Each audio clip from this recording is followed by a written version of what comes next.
ఎవరైనా సరే ఆరోగ్యంగా ఉండాలంటే శుభ్రత పాటించాలి. మరి శుభ్రత కావాలంటే ఎలిం ప్రొడక్ట్స్ వాడాలి. హాస్పిటల్లోంచి హంతకుడు తప్పించుకోవడానికి నీ అసమర్థతే కారణమని నిరూపణ అయింది. కాబట్టి నిన్ను ఎస్ఐ పోస్ట్ నుంచి కానిస్టేబుల్ పోస్ట్కి రివర్ట్ చేయమని ఎస్పీ గారు ఆర్డర్స్ వేశారు. అన్యాయం సార్, అక్రమం సార్. అమ్మాయి పెళ్లి చేయలేదు సార్, ఇంకాను నిమ్మతో అడ్వాన్స్ కూడా ఇచ్చాను సార్.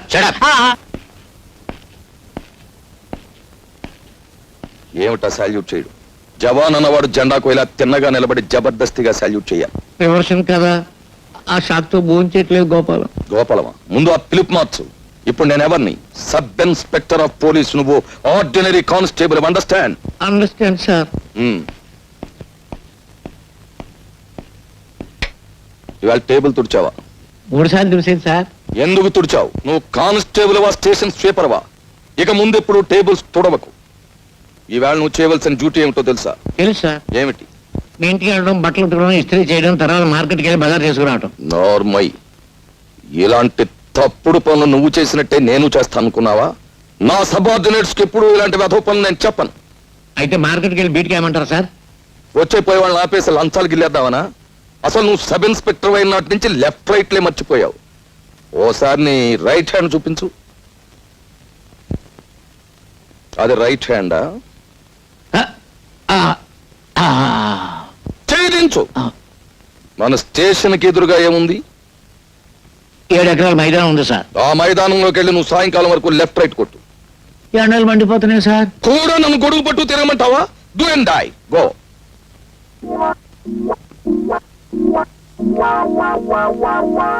అసలు జరిగిందేమిటో మీరు చెప్పకపోతే నిజమైన హంతకుడిని పట్టుకోవడం ఎలా? జరిగిందేమిటో మీరు చెప్పండి. ఉద్యోగం కోసం కాళ్ళరిగేలా ఊరంతా తిరిగి విసిగిపోయి ఊరి చివర బ్రిడ్జ్ దగ్గర కూర్చున్నాను. అంతలో ఎవరో ఒక వ్యక్తి కారులో వచ్చి ఓ మూటలాంటి వస్తువు నీటిలో పారాయడం నేను దూరం నుంచి చూశాను. నాకు అనుమానం కలిగి అతను వెళ్ళగానే నదిలోకి దూకి ఆ మూటను బయటకు తీశాను.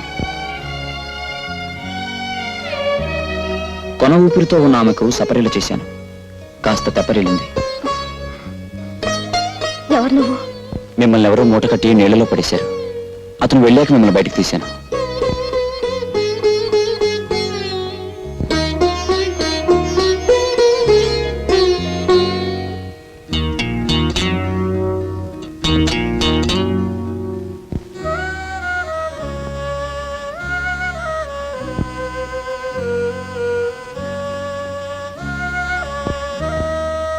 మీరు నాకు ప్రాణదానం చేశారు.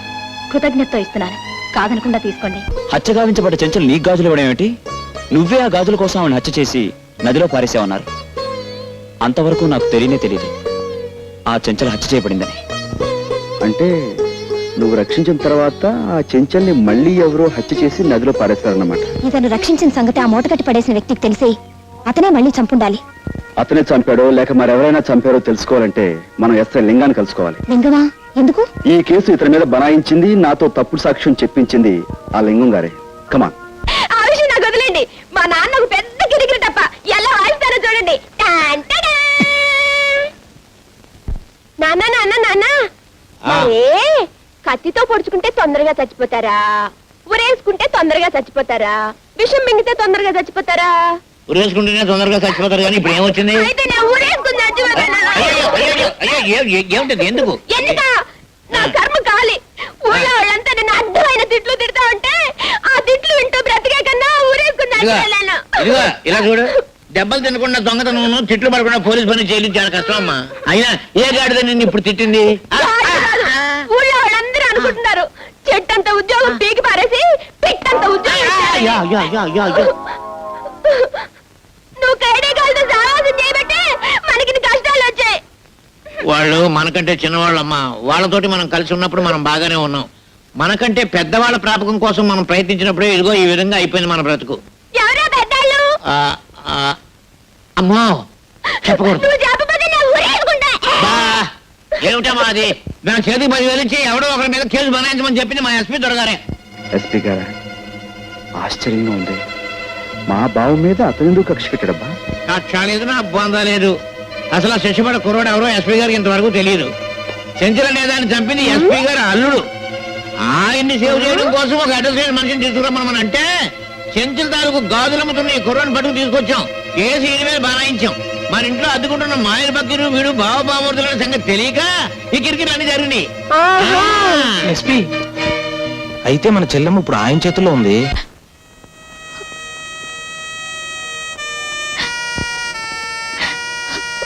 నువ్వు మళ్ళీ ఏడుస్తున్నావా?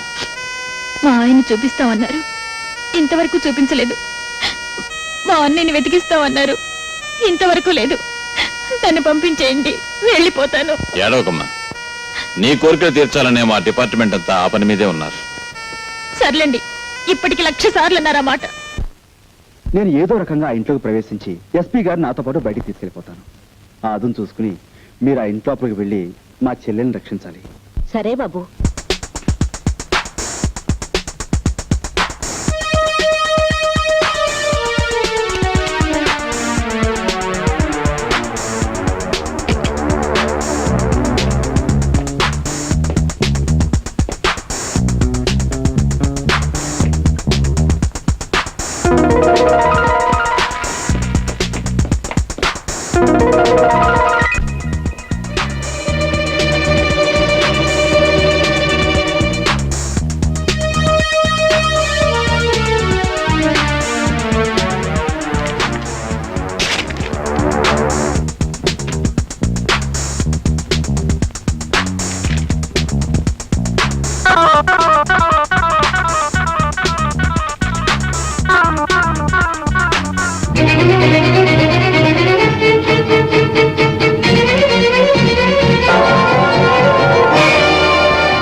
All right.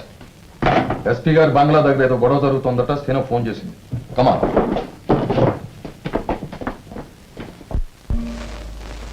రండి. అక్క అక్క నేను కూడా చూసాను. అందరూ తల వైపు వెళ్ళి వెతకండి. రా.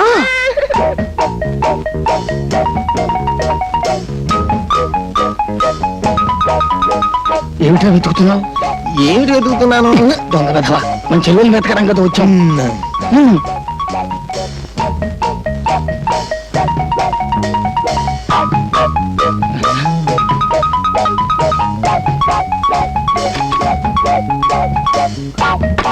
అయ్యో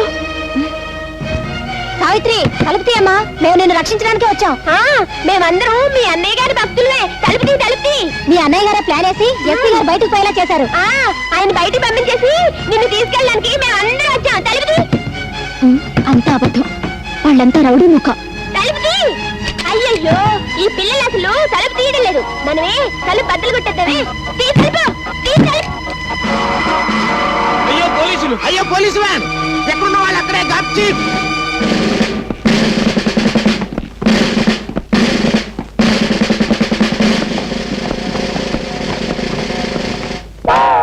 ఎవడ్రా నువ్వు? రౌడీనండి. ఏం చేస్తున్నావు ఇక్కడ? రహస్యంగా దాక్కున్నానండి, కప్పుకున్నాను కూడానండి. వీడిని అరెస్ట్ అయింది. ఎవరు నన్నండి? మరి ఏంటి వాడా? బొమ్మనుకున్నారా? దెబ్బ తినేశారండి. ఈడు రౌడీయే, ఆంజనేయులు మనడేనండి. రే దించారా, దెబ్బ తినేసావు.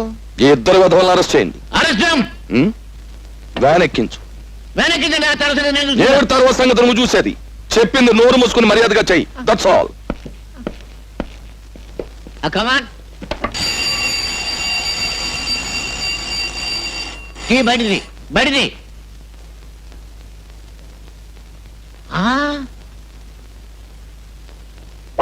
సాలమే.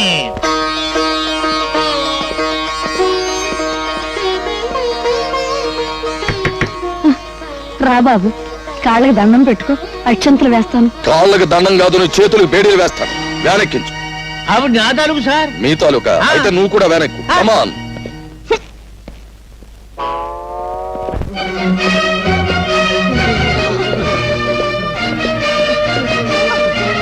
ఎవరు వీళ్ళంతా? ఆడవాళ్ళు సార్, పాప ఆల్ విడోస్. అయితే ఇక్కడికి వచ్చి ఏడుస్తారే? ఎక్కడికి వచ్చి ఏడుస్తారు ఎందుకు? ఈవిడ మా అమ్మగారండి. ఈవిడ మా అమ్మగారండి. ఎందుకు వచ్చారు ఇక్కడికి? ఆ మాయగాడి కమ్యూనిటీ వాళ్ళు అరికథలు చెప్పి వీళ్ళందరినీ భక్తులుగా మార్చేసాడండి. ఆ భక్తితోనే వీళ్ళు ఇక్కడికి వచ్చారండి. సరే, ఆ పని మీద ఇక్కడికి వచ్చిన వాళ్ళని రూల్ ప్రకారం అరెస్ట్ చేయాలి కదా. Do it. మమ్మల్ని మా చేతులతో అరెస్ట్ చేయడం అంటే మాకు చేతులు రావడం లేదండి. చేతులు రాకపోతే ఏదైనా పుచ్చుకుని వదిలేయండి. కన్న తల్లి దగ్గర లంచం. చూడు సత్యబాబు, సార్. నువ్వు అటు వెళ్ళు, నువ్వు ఇటు రావాయి. ఇప్పుడు సరిగ్గా చూడండి, మీ ఎదురుగా ఉన్నది మీ తల్లులు కాదు కదా? కాదండి, మరి ఏమిటి అరెస్ట్ చేయడానికి అభ్యంతరం? ఏమీ లేదండి. Do it. మీరు కూడా అందరూ పొజిషన్లో మారండి.